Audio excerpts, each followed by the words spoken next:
बहुत स्वागत है आपका। आपके साथ मैं हूं राम मोहन शर्मा। हमारे खास कार्यक्रम उत्तर प्रदेश उत्तराखंड लीडर्स स्पीक में आपका बहुत बहुत स्वागत है। कोरोना महामारी की वजह से दुनिया महासंकट के दौर से गुजर रही है।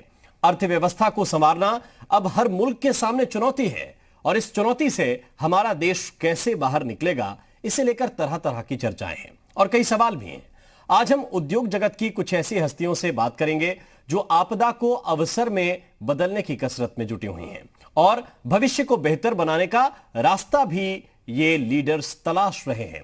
आखिर कैसे कामयाबी मिलेगी, कैसे सब कुछ पटरी पर लौटेगा, यही जानने की कोशिश करेंगे, क्योंकि जिनके पास नेतृत्व करने की क्षमता है वो अब तक अपने उद्योग को एक अच्छे लीडर के तौर पर आगे बढ़ा रहे हैं, लेकिन इसके साथ साथ प्रदेश और देश कैसे आगे बढ़ेगा, इसको लेकर क्या उनका विजन है और क्या उनका काम करने का तरीका है, यही अपने मेहमानों से जानेंगे।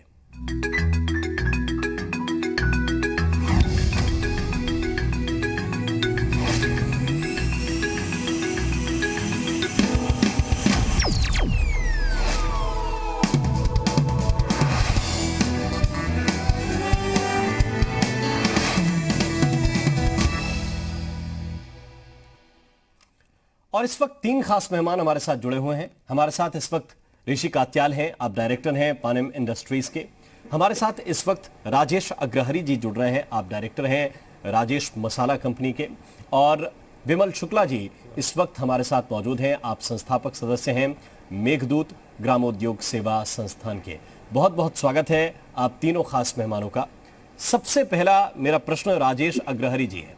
पहले तो मैं यही जानना चाहता हूं आप सभी से, तो पहले क्रम में मुझे ये बताइए कि राजेश मसाला ये कंपनी आपके नाम पे है, कैसे आपने इसको खड़ा किया और यहां तक जब पहुंचे हैं आप, तो कितनी मेहनत, कितना डेडिकेशन, कितना सहयोग जो अपने साथियों का मिल रहा है और जो देश का, प्रदेश का, जिनके घरों तक आपके मसाले का स्वाद पहुंच रहा है, उनका कितना प्यार मिल रहा है, ये सबसे पहले मैं आपसे जानना चाहूंगा।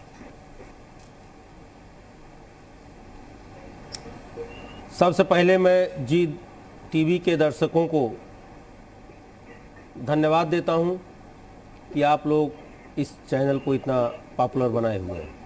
राम मोहन जी, हमारी व्यावसायिक यात्रा 1997 से शुरू हुई। 1997 के पहले मैं अपने पिता के साथ मजदूरी पे पिसाई करता था और जब पढ़ाई पूरी हुई तो 2 लाख का लोन, 2 लाख की सीसी लेकर के हमने अब इस राजेश मसाला की नींव रखी। इसी के सतत मेहनत का परिणाम है कि आज 2 लाख के लोन, 2 लाख की सीसी से स्टार्टअप होने वाली हमारी राजेश मसाला फैक्ट्री आज 600 करोड़ रुपए का सालाना कारोबार कर पा रही है। हमारे व्यापार की प्रगति और उन्नत 4 बिंदुओं पे है। पहला, दूरदृष्टि, पक्का इरादा, कड़ी मेहनत और उच्च गुणवत्ता। आज राजेश मसाला अपने ग्राहकों के बीच में बहुत ही लोकप्रिय ब्रांड हो गया है। ग्राहक जब दुकान पर जाता है तो वो उच्च गुणवत्ता और अच्छे स्वाद के कारण राजेश मसाला को ही मांगता है। और जो हमारे प्रतिस्पर्धी ब्रांड हैं उनका भी मसाला जब लगा होता है तो उसके बीच में जब हमारा ग्राहक, उपभोक्ता अंगुली उठा के राजेश मसाला की डिमांड करता है, तब व्यापार को गति मिली। इसी के दम पे ही आज हम राजेश मसाला ब्रांड को लेकर के पूरे देश में, प्रदेश के अलावा देश के कई प्रदेशों में ब्रांड दिनों दिन लोकप्रिय होता जा रहा है। जी, ये बहुत अहम है और आपसे बहुत से लोग सीख ले सकते हैं राममोहन जी कि छोटी सी शुरुआत अगर हो, छोटा सा काम अगर हो, तो हम कैसे आगे बढ़ेंगे, इसके बारे में न सोचकर आपने जो प्रयास किया, और आप खुद बता रहे हैं कि 600 करोड़ से ज़्यादा का आज का आपका टर्नओवर है, कामकाज है, तो इससे बहुत सारे लोग प्रेरणा ले सकते हैं। मैं ऋषि कात्याल जी से भी ये समझना चाहूँगा। ऋषि साहब, आपकी उम्र अभी वो है जिसमें लोग संघर्ष कर रहे होते हैं कि हमें क्या करना है और किन चीज़ों को छोड़ देना है। बहुत यंग हैं आप और एक ऐसी कंपनी के डायरेक्टर हैं जो लोगों की ज़रूरतों को पूरा कर रहे हैं, उनके घर मकान बनाने में सहयोग कर रही है। मैं आपसे ये जानना चाहूंगा कि आपका सफर यहाँ तक का कैसा रहा? और दूसरा सवाल इसमें यह भी जोड़ता हूं कि कोरोना के इस दौर में ये जो पिछले 3 महीने लॉकडाउन के एक तरह से गुजरे हैं, अभी भी स्थितियां सामान्य होने में वक्त लगेगा, इसमें आपने अपनी कंपनी को किस तरह से व्यवस्थित किया, अपने साथियों को जो आपके साथ काम करने वाले वर्कर्स हैं उनको कैसे सहयोग किया? पहले बात बहुत बहुत धन्यवाद जी उत्तराखंड यूपी का हमको इस मंच पर बुलाने के लिए। पैनम इंडस्ट्रीज की शुरुआत 1988 में हुई थी, जो कि कटियाल और निमानी ग्रुप का एक तरह से साथ में जॉइंट उन्होंने निकाला, प्लांट स्टार्ट किया था 88 में, ट्रेडिंग स्टार्ट करी। फिर 1992 में फर्नेस लगाई, फिर रोलिंग में लगाई, फिर हम लोगों ने पाइप में लगाई। आज हम लोग सरिया मिल भी 2014 में स्टार्ट करी, which was one of the most advanced technology mills in UP. तो ये कंपनी हमारे पार्टनर्स निमानी और मेरे फादर ने स्टार्ट करी थी, और 10 साल पहले मेरे फादर पास हुए, तो मुझे फिर बिजनेस में आना पड़ा। मैं उस समय पूना में था, लेकिन फिर यहाँ पर आया तो हम लोगों ने इस कंपनी को बहुत छोटे से देखा, मैंने इस कंपनी को बढ़ते हुए, एंड आज पैनम का नाम पूरे यूपी नहीं पूरे इंडिया में है। भले हमारा प्रोडक्ट यूपी में बिकता हो, लेकिन एक गुडविल ऐसी बनाई है पैनम ने, अपनी क्रेडिबिलिटी ऐसी क्रिएट करी है, और वो इसीलिए कि हमने हमेशा सच्चाई के रास्ते पे काम किया है और हमेशा सही काम किया और लोगों की हमेशा मदद करी, किसी से कोई गलत नहीं करा। आज जो भी हम टेक्नोलॉजी लेके आते हैं, लेटेस्ट लेके आते हैं, ताकि क्योंकि हमारा जो प्रोडक्ट है वो एक बहुत ही सेंसिटिव प्रोडक्ट है, क्योंकि जिससे आप अपना घर बनाते हैं जी। तो हमारी टाइमलाइन जो है वो बड़ा क्लियरली कहती है, सुरक्षा आपकी वारा हमारा। तो ये हम आज से नहीं बोले, हम सालों से बोल रहे हैं, और इसका बाकी में अर्थ यही है कि हम जो आपको प्रोडक्ट दे रहे हैं वो गारंटीड है कि जो आपके घर में लगेगा वो 100% आपकी सुरक्षा करेगा। कल को अर्थक्वेक आता है, कुछ भी आता है, भगवान न करे, तो you are easily safe from a product using a product. दूसरी चीज, जैसे कोरोना महामारी आई, तो जब मोदी जी ने 23 तारीख को कहा कि देश पूरा संपूर्ण लॉकडाउन बिता रहा है, तो ऐसा लगा रातों रात सारी चीजें खत्म हो गई, एक बार के लगा 8 बजे। तो लेकिन हुआ कि चलो उसको कैसे देखा जाए, तो एक दिन तो समझ ही नहीं आया। लेबर जो हमारे प्लांट में थी, सबने कहा कि हमको वापस जाना है अपने गांव जी। काफी चले गए, लेकिन 30-40 लेबर्स थी जिनको मैंने रोका। मैंने फोन पे बात करी, अपने मैनेजर से बात करी, अपने जनरल मैनेजर से बात करी कि आप इसको रोकिए, क्योंकि घर अगर जाएंगे तो घर जाके करेंगे क्या? पहली बात तो सबसे बड़ी प्रॉब्लम है, आप जा रहे हैं कैसे जाएंगे, सब कुछ लॉकडाउन है। तो फिर मैंने एडीएम सिटी साहब से रिक्वेस्ट करके एक पास लिया, क्योंकि उनकी सैलरीज भी देनी थी। मैं खुद प्लांट गया, मैंने लेबर को समझाया कि आप जैसे अपने घर पे रुकिए, आप प्लांट पे रुकिए, मैं आपको खाना प्रोवाइड करूंगा, लेबर कॉलोनी में आपको पूरी व्यवस्था है, आपको शाम जैसे मनोरंजन की म्यूजिक चाहिए वो भी करवाऊंगा, आप यहाँ रुकिए, कृपया मत जाइए। तो वो सब ट्राइबल लेबर्स थी झारखंड बिहार की जी। तो वो सब वो रुकी, उनको हमने प्रॉपर समझाया, मैंने उनको कि आप सैनिटाइजिंग हम टनल्स लगाएंगे, हमने थर्मोमीटर्स प्रोवाइड करे, हर चीज करी। जो भी प्लांट में मूवमेंट तो कोई था नहीं, लेकिन जो भी मूवमेंट था इट वाज वेरी रिस्ट्रिक्टेड। कि मैं भी जब गया हूँ प्लांट पे तो मेरा भी थर्मोमीटर चेक होता है, और आज भी होता है, जो कि बड़ी अच्छी बात है। मैं मानता हूँ इसमें आपका 100% सबका ध्यान होना चाहिए जी। तो उसके बाद हमने फिर उनको कोरोना के बारे में अवेयर किया। देखिए लेबर की सबसे बड़ी प्रॉब्लम क्या है, जिस आप जैसे उनको समझाएंगे वैसे वो आगे बढ़ते हैं। तो दे स्टेट बैक। फिर हमने जब 15 मई के आसपास जब रेड ग्रीन जोन 1 मई को डिक्लेयर हुए, तो हमने हुआ कि चलो प्लांट स्टार्ट करते हैं। तो मेरे पास क्योंकि मटेरियल पड़ा हुआ था, तो वही जो 40-50 लेबर रह गई थी वही मेरे काम आई उस समय। उन्होंने मेरा मटेरियल स्टार्ट लोड करा, ट्रांसपोर्टर्स को परसुएट किया कि स्टार्ट कहीं करना पड़ेगा। मैं खुद प्लांट जाने लग गया परमिशन लेकर कि मैंने कहा मैं आपके साथ हूँ, आप स्टार्ट करिए। तो इसमें मेरे पार्टनर्स का, मेरे सीनियर स्टाफ का बहुत योगदान था, एंड उस लेबर ने स्टार्टिंग करी, हमने प्रोडक्शन फिर धीरे धीरे स्टार्ट करा। एक मिल स्टार्ट करी, फिर दूसरी मिल करी, मतलब 10 दिन के अंदर पूरा। अगर आज के डेट में हम ये कह सकते हैं हम 90% प्रोडक्शन पे आ चुके हैं, जो कि बहुत अच्छी बात है। अगर आप इकोनॉमी पॉइंट ऑफ व्यू से सोचे तो 90% प्रोडक्शन हिट कर रहे हैं, तो it is very good, and we are aiming कि हम 100% अगले महीने तक कर लेंगे। बिल्कुल। कात्याल साहब, मैं लौट के आऊंगा आपके पास। और ये जो प्रोडक्शन है 100%, क्या डिमांड भी अभी 100% आ रही है या बहुत घट गई है? इन सारी चुनौतियां क्या आपके सामने आ रही हैं, उस पर बात करूंगा। लेकिन उससे पहले मैं चलता हूं विमल शुक्ला जी के पास। विमल शुक्ला जी, पहले तो आपसे भी यही जानना चाहेंगे कि मेघदूत ग्रामोद्योग सेवा संस्थान जो आपने शुरू किया, आप उसके संस्थापक सदस्य हैं, क्या विशेषता है आपकी कंपनी की? और जब हम आयुर्वेद की बात करते हैं, जब हम गांव से हमारी एक तरह से जो नेचर है उससे निकलने वाली चीजें हैं, उनसे बनने वाले प्रोडक्ट हैं, वो लोगों के ज्यादा करीब रहते हैं। कैसे मेघदूत लोगों की जरूरतें पूरी कर रहा है, जरा ये हमें समझाइए। मैं सबसे पहले तो आपको ये बताना चाहता हूँ कि 1986 में मेघदूत ग्रामोद्योग की स्थापना खादी ग्रामोद्योग के अंतर्गत की गई थी और उस समय एक जड़ी बूटी संकलन करके उद्योग रहा था, जिसमें जड़ी बूटियों का संकलन करके हमें प्रशोधन मतलब दवाइयाँ बनाना हुआ करती थी जी। उस समय से हम लोगों ने चालू किया था और आज होते बीच में दिक्कतें भी आई, कुछ उसमें कैसे सेल बढ़े, बिक्री बढ़े, जो लोकल से वोकल तक आज माननीय प्रधानमंत्री जी कह रहे हैं, वो उस समय हमारे पिताजी ने उससे सोचा था कि ग्रामोद्योग के अंतर्गत रहते हुए ग्रामीण लोगों को रोजगार देते हुए कैसे हम आगे बढ़ सकते हैं और अपने लोगों को रोजगार दें और अपना पालन पोषण करें। उसको देखते हुए उन्होंने सन 1986 से एक इसकी रचना की थी और हम लोगों ने बक्सी का तालाब लखनऊ में मेघदूत ग्रामोद्योग के नाम से एक संस्था डाली और उस पर काम करना चालू किया था। और वो उस समय शायद साल में 5 लाख रुपए के आसपास का कार्य चालू किया गया था और आज बढ़ते बढ़ते करोड़ों रुपए में इसका काम हो रहा है। और रही बात इसमें कि दिक्कतें और कुछ आई और वो भी कम किया, मार्केट में कंपटीशन इतना ज़्यादा था कि प्रोडक्ट बड़े, हम लोगों ने प्योर पहले आयुर्वेदिक जड़ी बूटियों का काम चालू किया था, बनाना चालू किया था, फिर उसकी डिमांड कुछ कम हुई तो हम लोग कुछ थोड़ा से उससे रिलेटेड जो है आयुर्वेदिक हर्बल जो है प्रोडक्ट्स हैं, जैसे शैम्पूस हैं जी, टूथ पाउडर्स हैं और कंडीशनर्स हैं, इस टाइप के लेके उनकी ओर आए। धीरे धीरे गुणवत्ता के आधार पे हमने बहुत अच्छा से काम किया और एक समय ऐसा आया कि 2000 के आसपास, 1995 में 2000 के आसपास एक बहुत ही अच्छा एक मेघदूत का नाम एक ऊपर उठा और आज की तारीख 2005 में करीब हमें राष्ट्रपति से अवार्ड भी मिला था फर्स्ट यूनिट का ऑल ओवर इंडिया में खादी ग्रामोद्योग के अंतर्गत।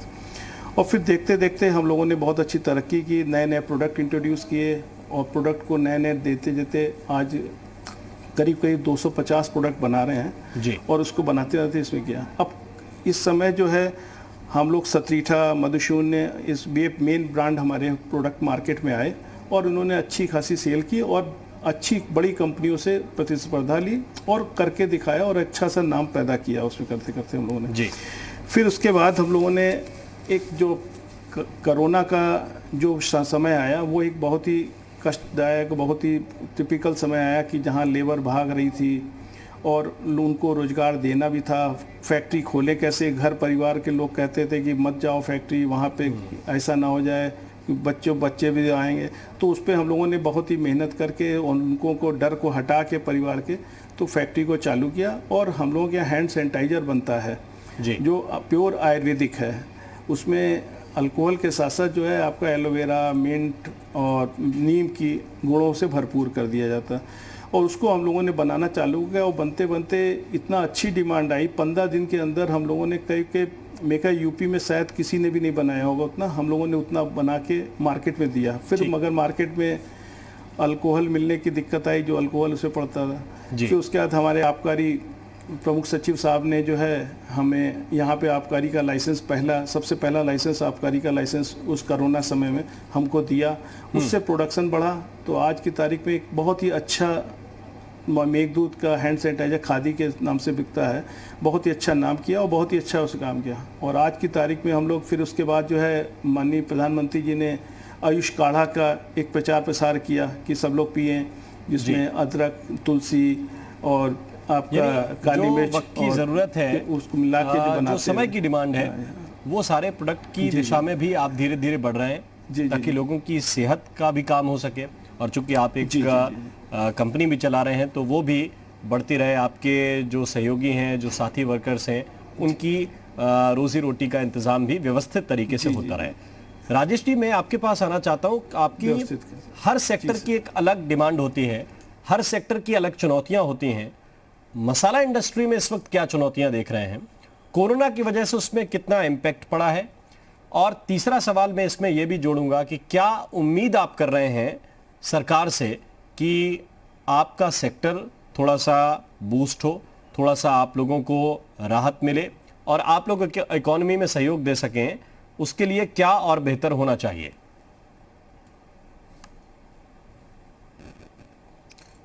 देखिए राम मोहन जी, इस समय विश्व व्यापी ये महामारी जो फैली हुई है, इसमें हम सब सरकार को क्या सहयोग दे सकते हैं, इसके बारे में विचार कर रहे हैं।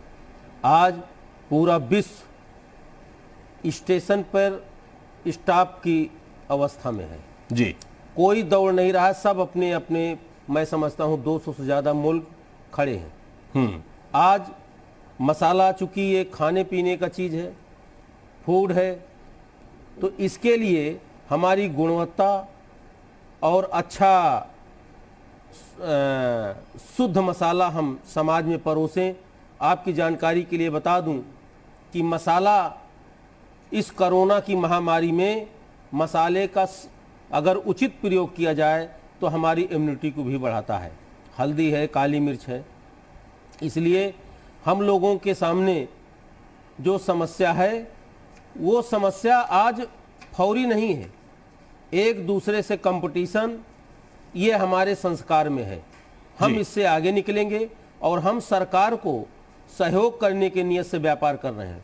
आज आप जान लीजिए, आज जैसा कि हमारे प्रधानमंत्री जी ने कहा, पहले जान है फिर जहान है, जान है और जहान है।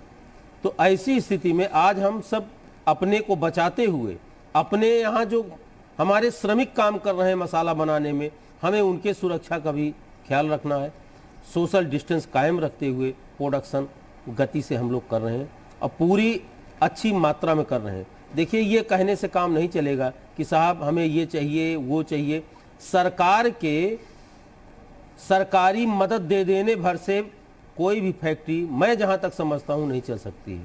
फैक्ट्री चलने के लिए आपके यहाँ डिमांड होनी चाहिए। खाने पीने की चीज़ में डिमांड की कोई नहीं है। मैं इस बात से बिल्कुल ताल्लुक नहीं रखता हूँ कि साहब इस कोरोना की महामारी में हमारा व्यापार बैठ गया। मेरा व्यापार तो कतई नहीं बैठा। हाँ, हम अपने व्यापार में समाज को, सरकार को और खुद और अपने यहाँ काम करने वाले श्रमिक, हमारी सेल्स टीम और हमारे डीलर, हम सबको सहभागी मानते हैं। हम सब इस दुख की घड़ी से आगे निकलेंगे और आज ज़रूरत है कि हम अपनी एनर्जी को किस तरीके से इस्तेमाल करें जिससे हम सरकार को और देश को और खुद अपने प्रतिष्ठान को लेके आगे बढ़ें।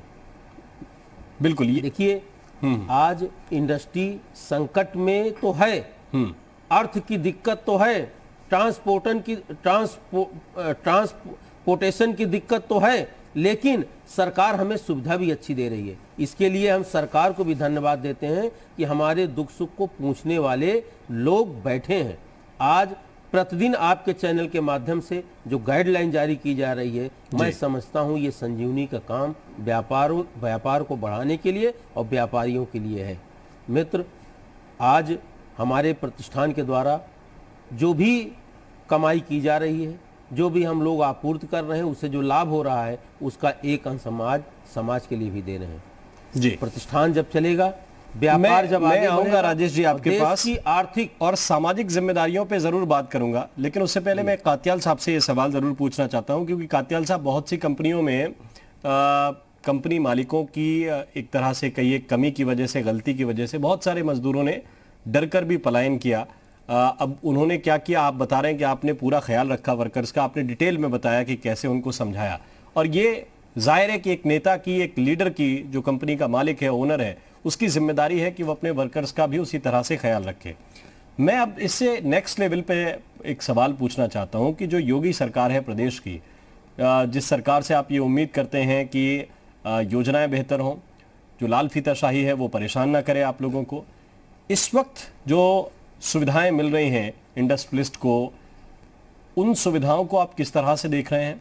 क्या उम्मीद आगे कर रहे हैं? ताकि बिजनेस अगर ग्रो करेगा तो जाहिर इकॉनमी भी इसी के साथ चलती है।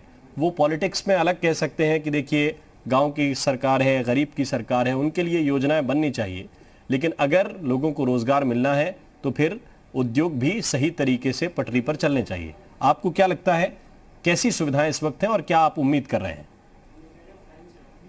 देखिए, जैसे कि माननीय मुख्यमंत्री जी ने कहा कि हम जितने भी श्रमिक बाहर के प्रदेशों में उनको अपने प्रदेश बनाएंगे और यहाँ पर नौकरियां देंगे। मुख्यमंत्री जी का बहुत ही सराहनीय निर्णय है। हमारे देश का अगर युवक वापस प्रदेश अभिभावक अपने प्रदेश में आ जाए तो बहुत ही अच्छी बात है, क्योंकि आज 23 करोड़ की जनता में, जैसे हिंदुस्तान में जानते हैं हम लोग, यंग की आबादी बहुत ज्यादा है, तो जितनी लेबर वापस आएगी तो उतना यहाँ के लिए बेटर है। लेकिन सिर्फ उनको बुलाना पर्पस नहीं है। जब तक यहाँ पर नई इंडस्ट्री नहीं आएंगी और जो एग्जिस्टिंग इंडस्ट्रीज हैं वो और इन्वेस्टमेंट नहीं करेंगी तो वो श्रमिक कहाँ करेंगे जी। आज के डेट में अगर यूपी की बात करते हैं, यूपी में अगर हम चाहते हैं कि इंडस्ट्री आए तो इंडस्ट्री किस पे आएगी? पहली चीज है इंफ्रास्ट्रक्चर, क्योंकि सरकार रोड्स यूपी में बन रही हैं और काफी इसमें डेवलपमेंट चल रहा है, ये बहुत ही सब लोग देख रहे हैं सबके सामने। दूसरी चीज है पावर। अब पावर आज के डेट में यूपी में 9 रुपए यूनिट पड़ती है, बिहार में पड़ती है 4.5 रुपए, मध्य प्रदेश में 5.5 रुपए। तो अगर हम इतनी महंगी पावर देंगे तो जो लेबर इंटेंसिव इंडस्ट्रीज हैं वो यूपी में कैसे आएंगी और क्यों इन्वेस्ट करेंगी? आज मैं ही अगर कोई इन्वेस्टमेंट करना चाहता हूँ स्टील में तो मैं फ्यूचर में नहीं कर रहा हूँ, इसीलिए क्योंकि यहाँ पर पावर इतनी महंगी है। और मेरे जैसे बहुत लोग हैं जो कि प्रदेश छोड़ के दूसरे प्रदेशों में लगा रहे हैं, मध्य प्रदेश में लगा रहे हैं, बिहार में लगा रहे हैं, झारखंड में लगा रहे हैं, महाराष्ट्र में लगा रहे हैं। तो आज एक बैलेंस करके चलना पड़ेगा। अगर यूपी में हम सिर्फ इंडस्ट्रीज पे बर्डन डाल दें और लाइन लॉसेस पे कमी ना लाएं तो यहाँ पर इंडस्ट्री लगना बहुत मुश्किल है, क्योंकि किसी ना किसी को पेमेंट करना है उसका। तो इट इज बेटर कि हम उसके रेट्स कम करें। अगर यूपी में चोरी हो रही है तो वो चोरी रोकी जाए, ताकि जो बेनिफिट है वो मैन्युफैक्चरर्स को मिले, कंज्यूमर्स को मिले। और दूसरी चीज, जो डिपार्टमेंट्स हैं यहाँ पर सेल टैक्स हो वो लिबरल हो। देखिए मेरा मानना है कि कोई भी इंडस्ट्री हो वो is a tax collector for the government. हम आपके सहयोगदार हैं, क्योंकि हम आपसे जो भी माल बेचते हैं उस पर 18% जीएसटी लगाते हैं, 9% स्टेट्स, 9% सेंट्रल। तो हम तो आपके टैक्स कलेक्टर हैं, हम तो आपके भागीदार हैं। तो हमको अपने साथ लेके चलिए और जो भी आपकी समस्याएं हैं, हम टैक्स ज्यादा से ज्यादा लोग इंडस्ट्री भरेगी अगर यहाँ पर माहौल अच्छा रहेगा। और मैं जानता हूँ कि भाजपा सरकार, योगी सरकार, मोदी सरकार का एक ही है कि प्रदेश को, देश को आगे बढ़ाना है, इस तरफ काम चल रहा है। लेकिन पावर के रेट्स को कम करें ताकि यहाँ पर लेबर इंटेंसिव इंडस्ट्री आए। और जैसे कि अभी माननीय मुख्यमंत्री जी ने लेबर रिफॉर्म्स लाए, तो बहुत ही अच्छा निर्णय है, इससे इंडस्ट्रीज को काफी प्रोत्साहन मिलेगा और यहाँ पर इंडस्ट्री बढ़ेगी। बस 2-3 चीजें जैसे पावर है और थोड़ा गवर्नमेंट का जो ऑफिस है वो थोड़ा बेटर हो जाए इन डीलिंग विद इंडस्ट्रीज। तो I think Kanpur will be back, we call as Manchester of the East. और यहाँ पर जितनी भी टेक्सटाइल यूनिट्स हैं ये सब है हो जाएंगी। अभी कुछ दिन पहले आप लोगों ने सुना होगा कि वेदांता का एक प्लांट था, वेदांता का चेन्नई में, जहां पर वो कॉपर करता था। तो पिछले 2 साल से वो बंद पड़ा हुआ प्लांट जी। उन्होंने बयान दिया, अग्रवाल जी ने, जो उनके ओनर हैं, कि $400 करोड़ का नुकसान हो रहा है इंडियन गवर्नमेंट को, वो 2 साल से प्लांट बंद पड़ा हुआ है। तो उन्होंने मोदी जी को भी उस पर गुहार लगाई कि उसको वापस चालू कराया जाए। तो एक छोटी छोटी चीजों से ही, देखिए, बूंदों से सागर बनता है। तो जितनी इंडस्ट्री चलेगी यूपी में तो उसका हमको कहीं ना कहीं हमको बेनिफिट मिलेगा, और वही बेनिफिट सरकार हम लोग के ऊपर लगाएगी। रोड है, ट्रांसपोर्टेशन है, इलेक्ट्रिसिटी है, एजुकेशन है, हेल्थ केयर है। तो इंडस्ट्री का आना बहुत ही जरूरी है और मेरा मानना है कि इन बिंदुओं पर अगर काम किया तो हम लोग काफी आगे बढ़ सकते हैं। बिल्कुल, ये बड़ी बात है, क्योंकि एक तरह से लोगों के पलायन के साथ साथ लोगों की प्रतिभा का और ऊर्जा का पलायन भी उत्तर प्रदेश के लिए बड़ा मुद्दा है। जिन जिलों में उद्योग नहीं है वहाँ के युवाओं से पूछिए कि वो अपना घर छोड़कर किसी दूसरे शहर में जाके 10,000 15,000 रुपये किराया देकर फिर वो अपने लिए 25,000 30,000 की नौकरी कहीं जाकर करते हैं। तो अगर उद्योग उसके शहर में लगेंगे तो जाहिर है उसे कितना फ़ायदा होगा, ये हम जैसे युवा समझ सकते हैं। मैं ये प्रश्न भी आपसे करना चाहता हूं विमल शुक्ला जी, कि आपके सामने किस तरह की चुनौतियां कोरोना के इस दौर में आई हैं और जो सुविधाएं इस वक्त मिल रही हैं। एक सवाल ये भी है कि लोकल के लिए वोकल बनना है। अब लोकल के लिए वोकल बनना है, वो जनता को एक मैसेज दे दिया गया, लेकिन कितना सपोर्ट जो हमारे घर की इंडस्ट्रीज हैं, हमारे अपने उद्योग हैं, हमारे अपने जैसे लोगों ने लगाए हैं, उनको इस बात के लिए मिल रहा है, या अभी आप और उम्मीद कर रहे हैं? जैसे एक बिजली के जो ज़्यादा रेट्स हैं उसको लेकर ऋषि जी कह रहे हैं कि बहुत ज़्यादा रेट है बाकी प्रदेशों की तुलना में, इसको एक बार सरकार को देखना चाहिए। आपके क्या सुझाव हैं? नहीं, ऋषि जी ने बहुत सही कहा है कि रेट तो ज़्यादा है ही हैं, इसमें 2 राय नहीं है, मगर है कि सरकार भी कार्य कर रही है और कोशिश कर रही है अच्छे से अच्छा कार्य करने के लिए। मैं उसके लिए सराहना भी करता हूँ उनके। मगर है कि अब हमें अपने है कि सबसे बड़ी बात है कि जो लेबर वहाँ से आया है उसको मैं रोज़गार कैसे दे सकूँ। सबसे बड़ी ज़रूरत हमारी रोज़गार देने की है कि रोज़गार के देने के लिए है कि जैसे यहाँ नवनीत सहगल जी ने बहुत ही अच्छा, प्रमुख सचिव साहब ने बहुत अच्छा कार्य किया है कि जगह जगह लोगों को लोन फाइनेंस किया है और उसके बाद उनको जो वहीं से माल को बिक्री के लिए भंडार एग्जीबिशंस खोलने के लिए भी व्यवस्था कर रहे हैं। तो उससे हम लोगों को बहुत मदद मिलेगी और जो भी वर्कर आ रहे हैं वो छोटा छोटा उद्योग लगा के वो माल का उत्पादन कर सकते हैं और हम लोगों द्वारा या बड़ी इकाइयों के द्वारा वो माल को बेच के बहुराष्ट्रीय कंपनियों में या बहुराष्ट्रीय प्रदेशों में या उसमें बाहर के जाके वो माल को बिक्री की जा सकती है, जिससे उनको रोज़गार मिलेगा और व्यापार को, उत्तर प्रदेश को व्यापार मिलेगा। व्यापार बढ़ेगा तो टैक्स यहाँ कलेक्शन ज़्यादा होगा, टैक्स कलेक्शन होगा तो विशेष सुविधाएं भी हम लोगों को ज़्यादा से ज़्यादा मिलेंगी। अब कोरोना के समय में सबसे बड़ी दिक्कत हम लोगों को तो ये आई थी कि इसमें कैसे हम माल को रॉ मटेरियल लाएं अपने यहाँ, क्योंकि ट्रांसपोर्टेशन बिल्कुल बंद पड़ा हुआ था जी। और यहाँ से माल ले कैसे जाएं, ट्रांसपोर्टेशन बंद किया था। उसमें उस समय जो है विशेष व्यवस्था ये की गई कि भाई फुल ट्रक लोड माल मंगाओ और यहाँ से ट्रक आने और जाने का दोने का पैसा दो। इस ढंग से हम लोगों ने काम किया तो एक सफलता मिली और उसमें जो है माल ले जाने के लिए भी जब फुल ट्रक नहीं है तो हाफ ट्रक लोड को भी माल बाहर भेजो और वहाँ से खाली गाड़ी का भी पैसा दे दो, तो उससे सफलता मिली। तो हम लोगों का प्रोडक्शन बढ़ा और हम तो ये कह सकते हैं कि इस वर्ष हमारा प्रोडक्शन भी कई 10 से 15% इतनी विपरीत परिस्थितियों के बाद भी बढ़ा है। ये बहुत ही अपने में आश्चर्य भी है और हम लोगों को आश्चर्य भी लगा, क्योंकि लास्ट के 1 महीने मार्च में 15-20 दिन हमारे हैंड सैनिटाइजर की अच्छी डिमांड रही तो अच्छी सेल निकली, जो अभी तक की सबसे ज़्यादा सेल रही होगी हैंड सैनिटाइजर में अभी तक के पिछले विगत 5 वर्षों में। और ये देखते देखते हम लोगों ने उसमें कार्य किया और आगे सफलता मिली है। अब हम लोगों को भी इसी के क्रम में अभी भारत सरकार ने एक सहायता ये की कि उत्तर प्रदेश के जितने भी डाकघर हैं उसमें जो है हमें हैंड सैनिटाइजर रखने की परमिशन दी कि वहाँ पे हम रख के अपनी बिक्री कर सकें। इसलिए अब जितने भी 19,000 डाकघर हैं यहाँ उत्तर प्रदेश के, उसमें हम लोगों को अभी समझौता हुआ है, हमारा MOU हुआ है। यहाँ पे मिस्टर सिन्हा जी हैं, पोस्ट मास्टर जनरल हैं यूपी के, उन्होंने किया है, उन्होंने सहयोग दिया और एक बहुत ही अच्छा उन्होंने मेरे साथ किया। उससे पूरे उत्तर प्रदेश के 19,000 लोग डाकघरों में हमारा उत्पादन बिक्री के लिए है। ये बहुत ही बड़ी आगे आने वाले लोगों के लिए भी बहुत ही बड़ा सराहनीय कार्य होगा, उनके उत्पादन बिक्री करने में बहुत आसानी भी होगी। इस ढंग से अगर सरकार मदद करेगी हम लोगों को, उद्योगों को, तो बहुत अच्छा राइज कर सकते हैं, बहुत अच्छा यहाँ के उद्योग बन सकते हैं और आगे सफलता भी लोगों को बहुत मिल सकती है और रोजगार भी मिल सकता है। बिल्कुल, ये सहयोग की जरूरत जो है कैसे करना है, गवर्नमेंट अगर होती है और सिर्फ कोई व्यवधान उत्पन्न ना करे, इतना ही सहयोग हो जाए तब भी उद्योग अपने हिसाब से अपनी चीज़ों को चला सकते हैं। कम से कम अगर सहयोग ज़्यादा न मिले तो व्यवधान कम से कम हो, वही उद्योगों को चलाने के लिए पर्याप्त हो सकता है। एक छोटा सा ब्रेक हमें लेना है। आप तीनों मेहमान हमारे साथ बने रहिए। बड़ी बात यह है कि जब हम कमाई करते हैं, उद्योग कमाई करते हैं, तो उनकी एक बड़ी जिम्मेदारी समाज के प्रति भी हो जाती है। उसको लेकर ये लीडर्स क्या योगदान दे रहे हैं, इस विषय पर भी बात करेंगे। आगे क्या और प्लानिंग है, उस विषय पर भी बात करेंगे। एक छोटा सा ब्रेक ले रहे हैं, तुरंत हाजिर होते हैं।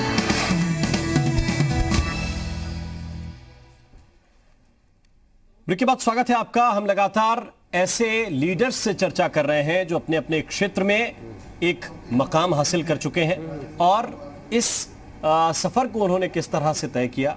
अब जब मुश्किल वक्त पूरे देश के सामने आया है तो वो किस तरह का विजन रखते हैं, लोगों को कैसे प्रेरणा दे सकते हैं और अपने बिजनेस को किस तरह से आगे बढ़ा सकते हैं, इसी विषय पर हम लगातार चर्चा कर रहे हैं अपने खास मेहमानों से। राजेश जी के पास एक बार मैं फिर से चलता हूं। राजेश जी, ये हमारी संस्कृति है, परंपरा है, जिसका जिक्र आपने पहले किया कि अगर ऊपर वाले ने हमें इतना सक्षम बनाया है कि हम किसी को नौकरी दे सकें, किसी के काम आ सकें, तो हमारी सामाजिक जिम्मेदारी भी बढ़ जाती है।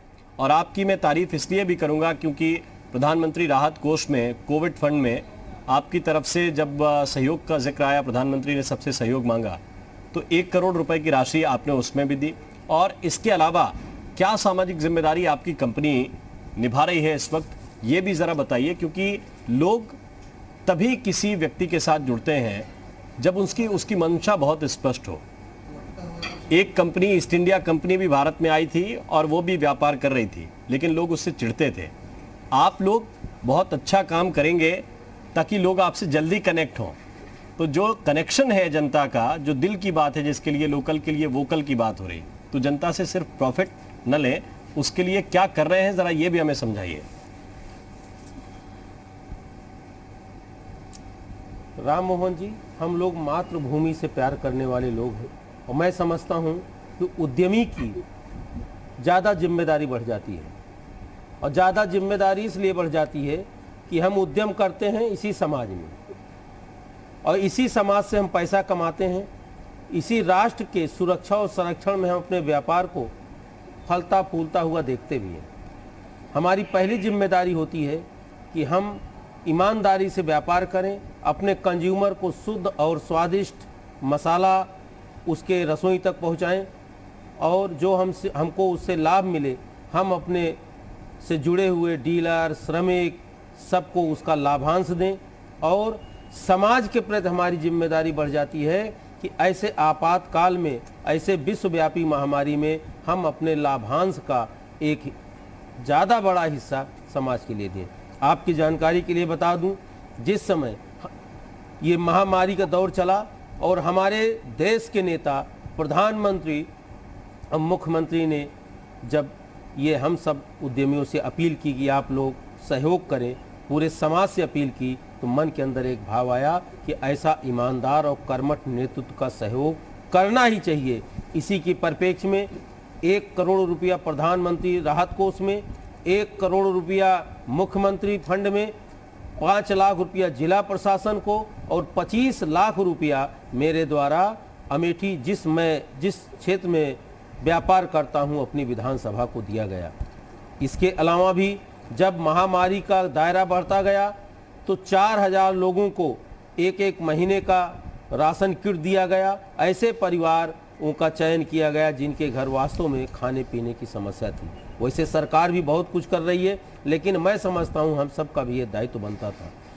बड़ी संख्या में 40 जिले के करीब 50,000 प्रवासी मजदूर अमेठी की धरती पे आए, और मुझे यह कहने में संकोच नहीं कि हमारे यहाँ राजनीतिक नेतृत्व भी बहुत ही संवेदनशील रहा, जिसके तहत स्मृति ईरानी के मार्गदर्शन में मेरे प्रतिष्ठान के द्वारा 50,000 श्रमिकों को लंच पैकेट दिया गया, पानी दिया गया, सैनिटाइजर दिया गया, और आए हुए ये ऐसी व्यवस्था की गई कि जो भी मजदूर श्रमिक हमारे यहाँ आ रहे हैं उनको किसी प्रकार की दिक्कत ना हो। एक चीज़ मैं और कहना चाहता हूँ, इसके अलावा थोड़ी जिम्मेदारी सरकार और उद्यमी और ब्यूरोक्रेट की भी बनती है कि जो प्रवासी मजदूर आए हैं, जो ट्रेंड मजदूर होते हैं हम सबके इलाके में, चूंकि ग्रामीण इलाका से मैं बिलोंग करता हूँ, वो ज़्यादातर उनका प्रयास होता है जब अच्छा काम करते हैं तो वो शहर में भागते हैं। वो शहर के जो क्षमता हमारे यहाँ आई है,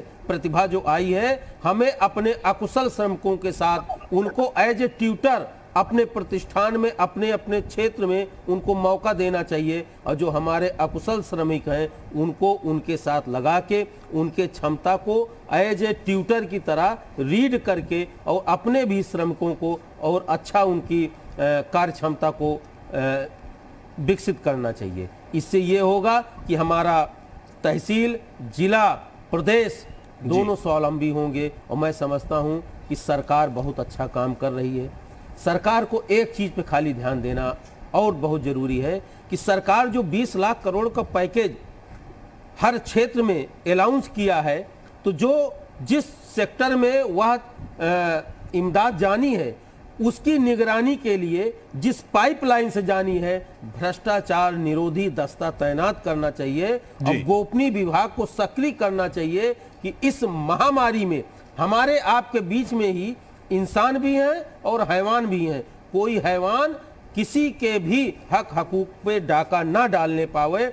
यदि ऐसा किया गया तो मित्र ये समझिए कि हमें स्टार्टअप का बहुत अच्छा मौका मिलेगा, और इस आपातकाल में, जो आपातकाल चल रहा है, इसको हम अवसर में बदलने में कामयाब हो जाएंगे। तो ये आपका जो सुझाव है वो असल में हमारी जो पुराना अनुभव रहा है उसके आधार पर है। ये ऋषि जी मैं आपसे समझना चाहूँगा, क्योंकि एक तो ये कहा गया कि लोकल के लिए वोकल हो जाइए आप। सरकार कह रही है कि हम अगर अच्छा आप काम करेंगे तो प्रमोशन की भी बात हो रही है, लेकिन कहना और करना जो पहले की सरकारें नहीं हैं, अनुभव आप लोगों का भी यही रहा होगा कि कहा बहुत गया और उसकी तुलना में किया कम गया। तो अब इसीलिए एक शंका होती है, जिसको राजेश अग्रहरी जी भी कह रहे हैं कि उस पाइपलाइन को पकड़ना होगा कि उसमें से कोई भ्रष्टाचार का दीमक पैसा न चूस जाए और पता चले कि जिस सेक्टर को जितना दिया गया है उतना मिल ही नहीं रहा है। आपके क्या सुझाव हैं लोकल को वोकल करने के लिए? क्या आप कहना चाहते हैं कि अगर कोई पानेम इंडस्ट्री का सरिया खरीदे तो ये लगे कि हाँ वो एक बड़ी ब्रांडेड चीज़ खरीद रहा है, उसके मन में ये भाव जगे? ये कैसे होगा? देखिए, कोई भी ब्रांड बनता है कंज्यूमर के ट्रस्ट के बाद। ब्रांड सिर्फ प्रचार से नहीं बनता है। जैसे कि राजेश जी भी मसाला बनाते तो इनकी क्वालिटी है तभी इनका आज मसाला इतना चल रहा है। तो हर ब्रांड अपने ही खुद बनता है जब आप सही प्रोडक्ट सप्लाई करते हैं। जैसे कि मैंने कहा, हमने 2014 में जब टीएमटी में डाली तो लेटेस्ट टेक्नोलॉजी यूएस बेस्ड काडा डाली, तो उस समय यूपी में ऐसी मिल रही थी, स्पेशली ईस्टर्न यूपी में। तो उसी को अगर हम लोग आगे फोकस करते रहे और सही टेक्नोलॉजी बनाए, सही प्रोडक्ट देंगे अपने ग्राहकों को, तो अपने आप ब्रांड बनेगा। दूसरी चीज, लोकल को वोकल जो की बात हो रही है, तो मैं प्रधानमंत्री जी से बिल्कुल सहमत हूँ। आज इस जो इतनी दुख की घड़ी हम लोगों ने सबने देखी, तो आपने चीज नोटिस करा होगा, जितने भी बड़े बड़े ई प्लेटफॉर्म्स है वो आपकी मदद में कोई नहीं आया। आपका किराने वाला आपका सहयोगी था जी, इसने आपको 10 बजे भी दिया, सुबह 6 बजे भी दिया, जैसे भी करके आपको सहयोग करा।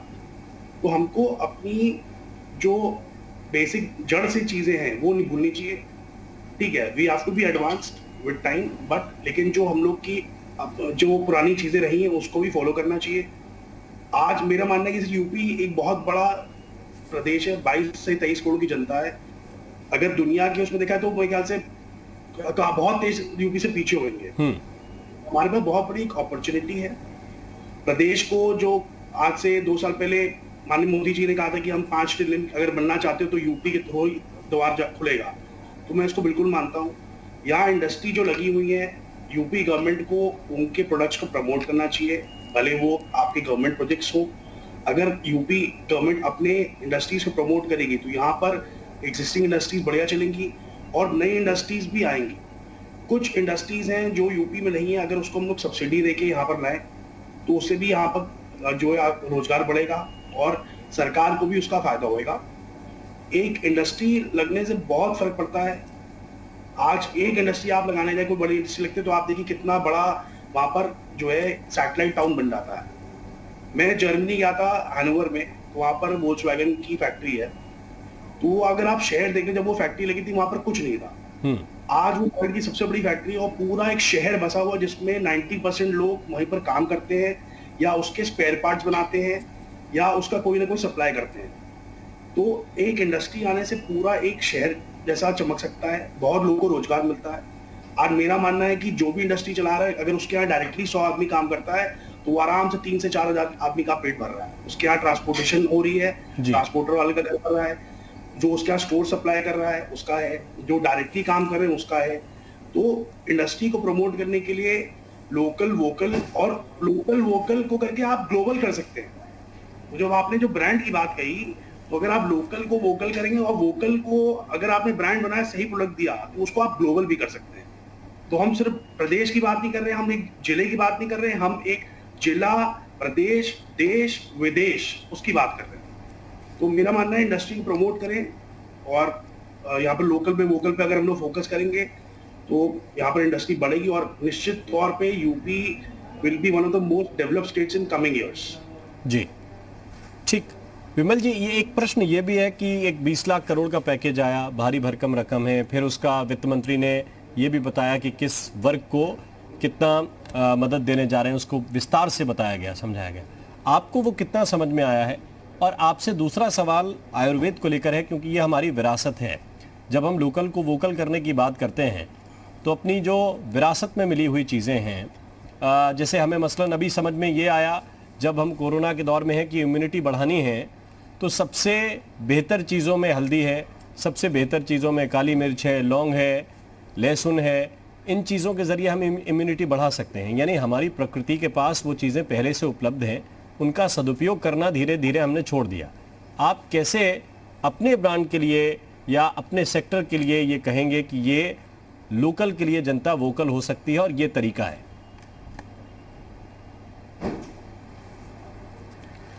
सबसे पहले तो आपने कहा कि जो भारत सरकार ने 20 लाख का पैकेज दिया है उसके संबंध में भी हम लोगों ने पता किया, मार्केट में भी देखा और बैंकों को भी देखा। हम लोगों को तो एमएसएमई का है कि लोन के लिए विशेष सुविधा दी जाएगी, ये बताया गया, मगर अभी तक कोई ऐसा बैंक नहीं कह रहे हैं कि विदाउट गारंटी के आपको लोन मिल जाएगा। वो ये कह रहे हैं कि यदि आपके पास 10 करोड़ रुपए का लोन है, आपने 5 करोड़ चुकता कर लिया है और फिर उसके बाद आप उसमें 2 करोड़ और चाहते हैं तो आपको मिल जाएगा आसानी से। और ज़्यादा बात पूछिए तो कहते हैं कि मेरे पास में कोई अभी भी गाइडलाइन आई नहीं है। हो सकता है हफ्ते 10 दिन 15 दिन में गाइडलाइन अच्छी से आ जाए, उससे हम लोगों को फ़ायदा मिले एक इंडस्ट्री को बढ़ाने में और लोगों को, जो लोग बाहर से आए हैं, जो श्रमिक आए हैं, उनको रोज़गार देने में, जिससे कि जो है हम इसका प्रचार प्रसार भी कर सकें और एक अच्छी सी इंडस्ट्री लगा के और लोगों को रोज़गार दे सकें। अब रही बात हम लोगों के हर्बल की, कि हर्बल के लिए इस समय स्वर्णिम अवसर है।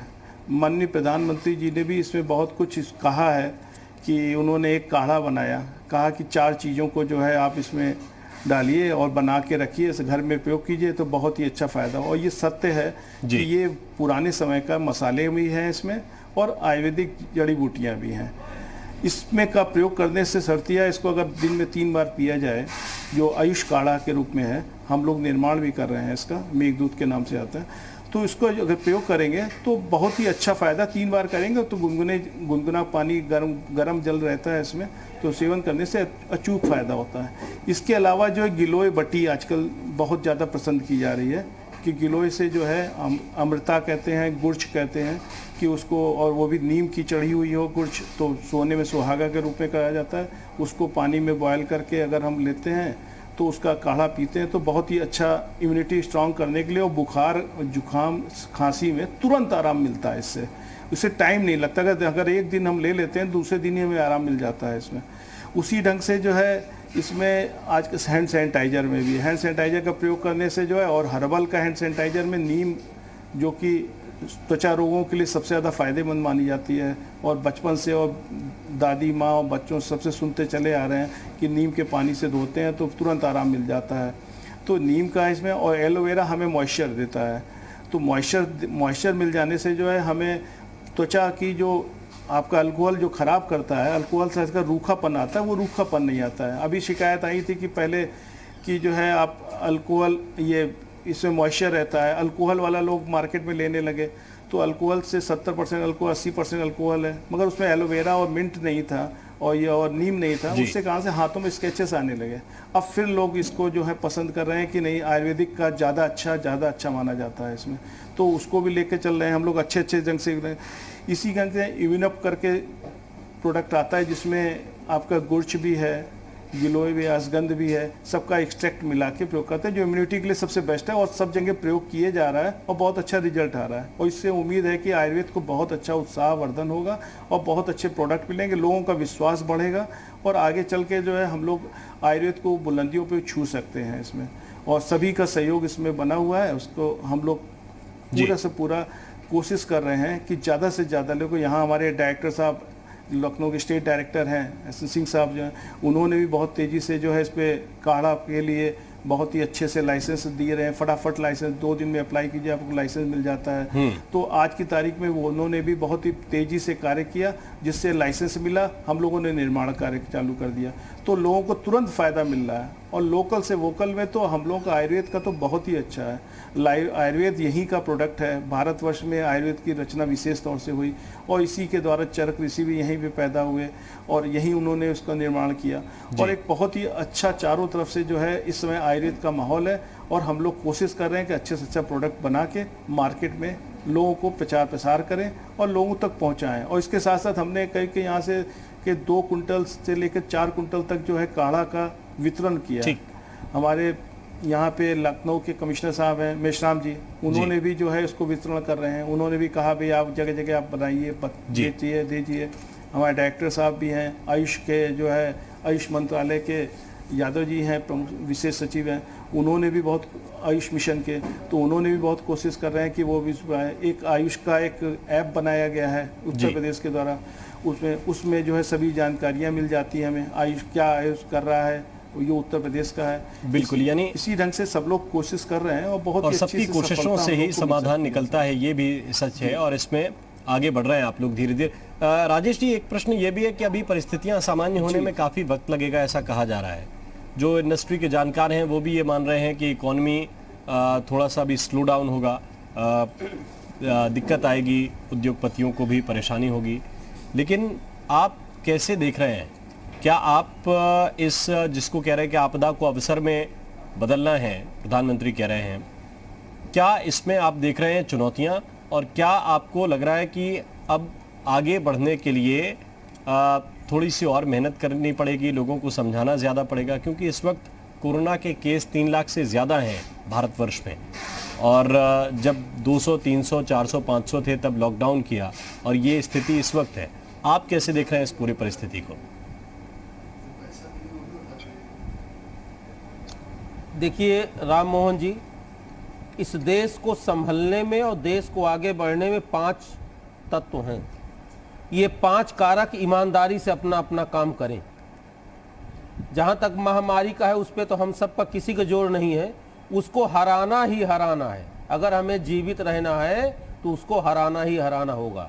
ये 5 कारक हैं: नेता, व्यापारी, नौकरशाह, किसान और श्रमिक। नेता मतलब इस देश का जो लीडरशिप है, वो जो कानून बना रही है, जो हम सबके लिए भलाई के लिए जो नियम बना रही है, उसका अनुपालन नौकरशाही ठीक से करे। व्यापारी ईमानदारी से अपने फर्ज को निभाए। श्रमिक ईमानदारी से कार्यशालाओं में, फैक्ट्रियों में काम करे। और किसान भी पूरी निष्ठा के साथ अपने उपज को बढ़ाए। जब ये सब 5 लोग अपना काम ठीक से करेंगे तो इस महामारी को भी हम परास्त करेंगे और पूरी दुनिया में सबसे लंबी छलांग लगा करके हम सबसे आगे जाएंगे। और आगे हम तभी जाएंगे जब हमारी अर्थव्यवस्था मजबूत होगी। तो अर्थव्यवस्था मजबूत करने के लिए जो भी पॉलिसी मेकर हैं, वो ऊपर से नीचे तक सभी कड़ियों को ध्यान में रख के जो नियम पॉलिसी बना रहे हैं, उसका अनुपालन हम सब लोग ईमानदारी से करें। आप निश्चित मानिए, ये महामारी कोई पहली बार नहीं आई है। हमारा देश बहुत आप ये कह लीजिए आदिकाल से हमारे देश का अस्तित्व रहा है, और हमारे पूर्वजों ने ऐसी बहुत सी समस्याओं को झेला हुआ है, वहीं से निकल के सब आए हैं। हम सबके डीएनए में ऐसी महामारी से लड़ने के नुस्खे मौजूद हैं। तो हम सब इससे आगे जाएंगे। आप जैसे मीडिया के जो हमारे मीडिया आज की तारीख में एक आईना की तरह है, जो हमें अपना चेहरा दिखाती है। ठीक, तो आपका भी बड़ा सहयोग है। मैं तो यही भगवान से प्रार्थना करता हूं कि हम सब सुरक्षित रहें, देश सुरक्षित रहे, राष्ट्र आगे बढ़े। एक आखिरी प्रश्न आपसे है, मैं एक व्यवसायी के नाते जी आपको, लोग हिचक रहे हैं थोड़ा सा अभी अपना घर मकान कंस्ट्रक्शन का वर्क करने में। एक तो कोरोना का भी डर है, दूसरा ये भी खतरा है कि आगे उनके पास पैसा रहेगा कि नहीं रहेगा, पैसा बचा के भी रखना है। कंस्ट्रक्शन वर्क अभी थमे हुए हैं। सप्लाई मैंने जो शुरुआत में कहा था कि आप ये तो कह रहे हैं कि 90% प्रोडक्शन हो रहा है, लेकिन डिमांड आ रही है क्या अभी? और कुछ दिन तक अभी ऐसे ही चलेगा, तो उसके लिए क्या प्लानिंग आप जैसे लीडर्स कर रहे हैं? देखिए, जैसे कि हम सब जानते हैं कि आज भी हिंदुस्तान में 70% आदमी गांव में रहते जी। तो रूरल इंडिया में कोरोना इतना संक्रमण नहीं आया, तो खेती भी इस बार अच्छी हुई, और बैकबोन हमारा एग्रीकल्चर ही है। तो रूरल इंडिया में काम चल रहा है। लेकिन जैसे भी आप कानपुर देखेंगे, लखनऊ देखेंगे, शहर में कंस्ट्रक्शन एक्टिविटी में प्रॉब्लम है।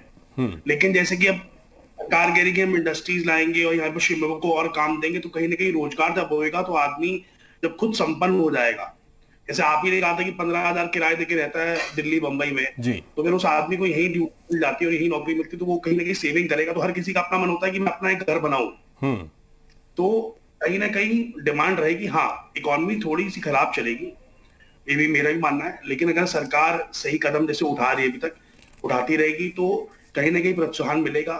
ठीक। प्रधानमंत्री आवास योजनाएं जैसे है, उस पर अगर जोरों से सरकार काम करे तो गरीबों को घर मिलेगा, तो कहीं ना कहीं कंस्ट्रक्शन एक्टिविटी ठीक रहेगी। और मेरा मानना है कि क्योंकि रूरल इंडिया का बहुत बड़ा फोकस है हमारी इकोनॉमी में, तो इतना चिंता की बात नहीं है और सब कुछ सही रहेगा अगर सही इरादों से करा जाए।